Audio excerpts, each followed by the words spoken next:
In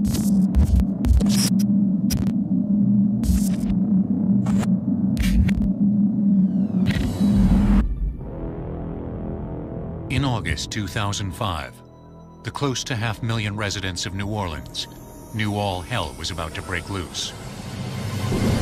I urge all citizens to put their own safety and the safety of their families first by moving to safe ground. What's up, guys? It's your favorite siblings, and we're back with another video. Yeah, guys, and today we're doing something a little bit serious, but not too serious, but we're doing a story time. And the story time is about the time we thought my brother had got kidnapped. So I'm still here. We thought he got kidnapped, so let's get on to the video. So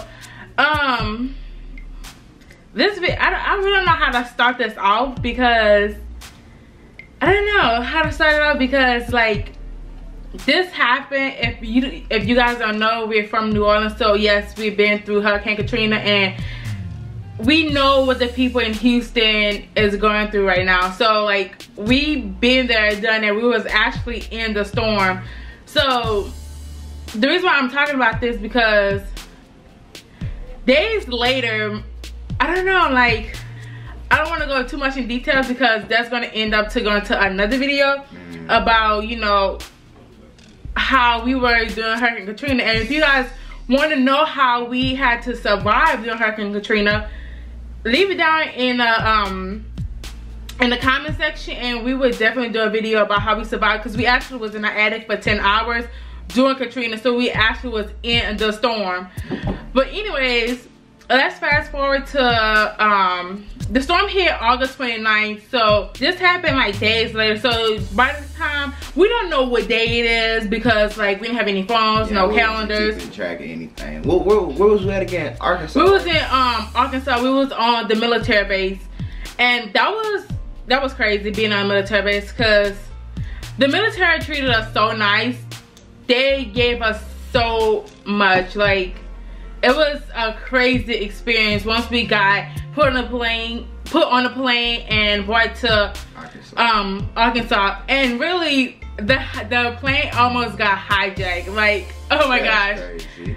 The plane almost got hijacked, guys. Like, we was fearing for our life. Like, that's a crazy story. The struggle real. The struggle was real back then. Like, oh my gosh, I'm just blessed that we made it out. But anyways, we get to Arkansas, and I don't even know how we even got on the military base. I don't know if like the buses. Yeah, it was the bus that brought us there. Like, was it school buses, or was it like it was a school bus? Because I remember when we first got off the plane, we got on the school bus. When we got to the airport, we was on like Greyhound buses.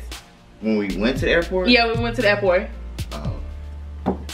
And so when we was at the military base or whatever, the whole story goes into how we thought my brother got kidnapped. Is he don't know like what actually happened, because he was asleep. So what happened was, all he remembered was my mom, my dad, and my oldest sister was sitting outside.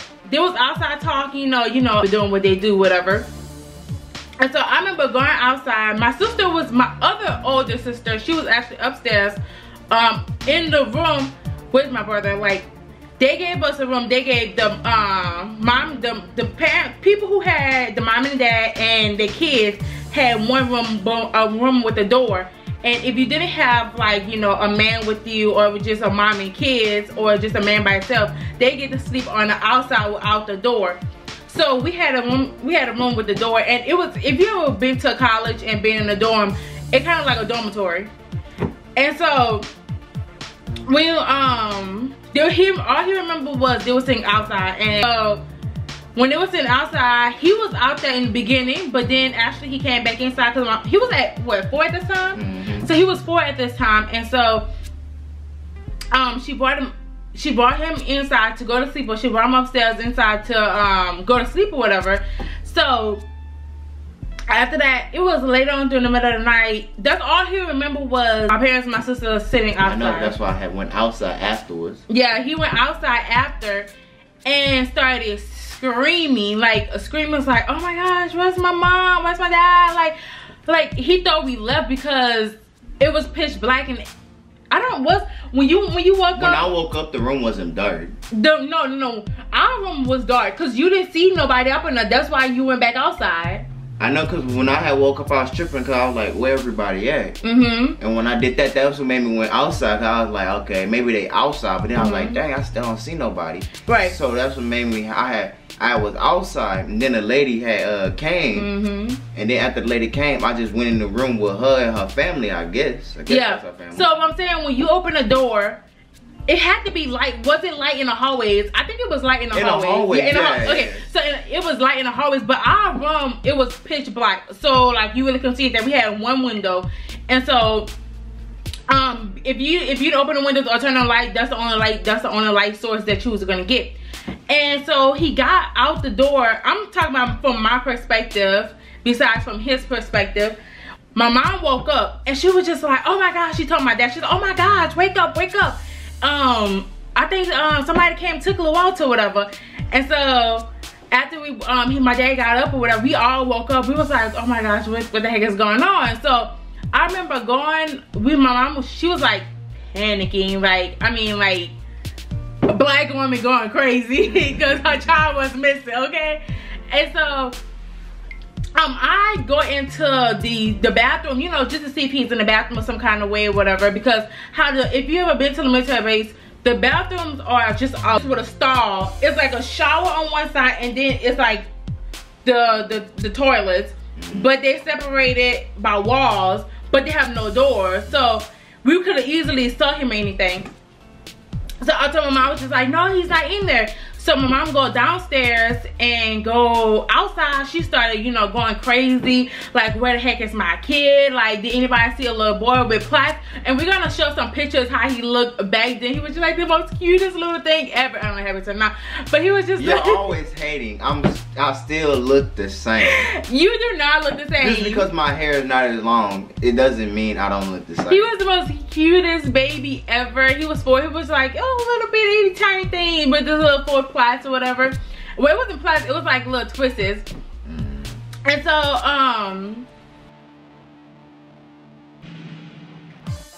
he was upstairs, and the lady where he was at was downstairs. And so as we was upstairs, we asked the people upstairs. Before we went upstairs, we asked the people, then we came outside, whatever. And outside, checking around outside, whatever. This lady, this nice lady, she told my mom, she's like, ma'am, are you looking for a little boy? He got 4 plaques in his head, whatever. And my mom was just like, yeah, that's my son. And she was just like, oh, he's right here. This him right here.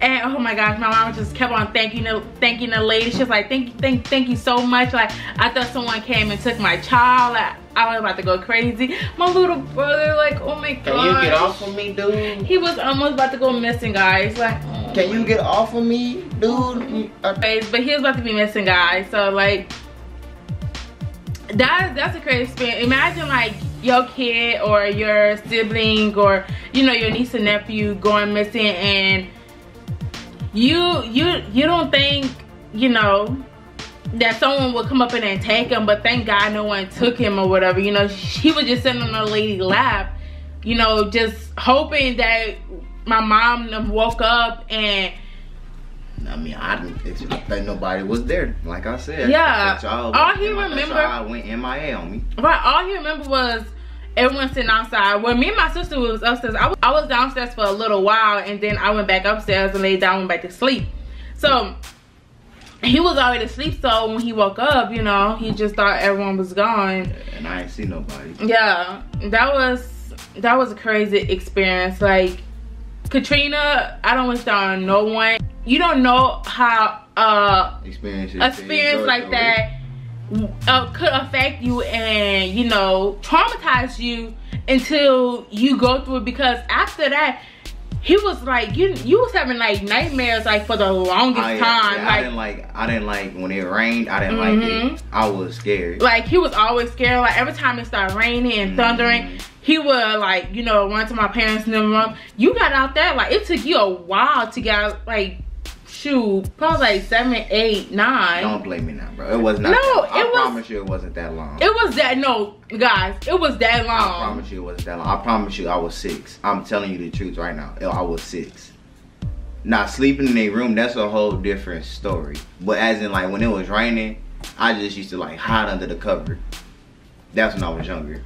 But anyways, it took him a while before, like, you know, he can start, like, you know, okay, this is just rain. Yeah, nothing's gonna affect me. Yeah, it took him a while, but that whole experience was crazy. Like, it was something that the only way you can know what's really going on is if you were there and see how it affect you and your family, and you know, you thinking like, oh my gosh, is my family okay? Is my sister, my brother, are they okay? Like, I can't get in contact with them because they'll have no reception or all the cell towers are down, you know? Yeah. It was just a crazy experience. I wouldn't want to go through it again. If there's a hurricane is coming tomorrow, I'm skedaddling. Peace. I'm gonna be like, bye.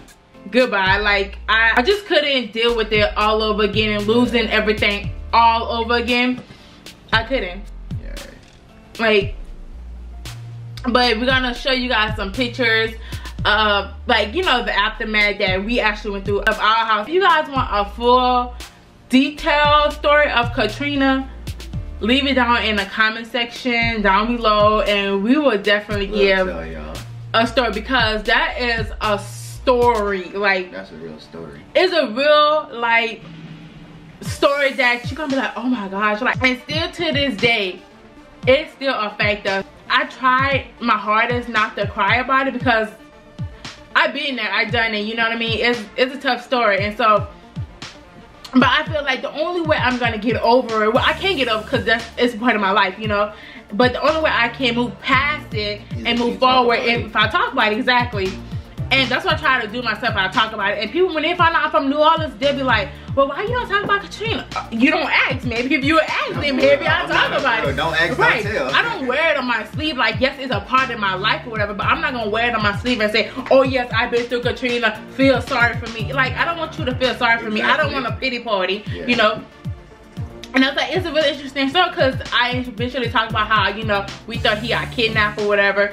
So I'm gonna insert some pictures right now.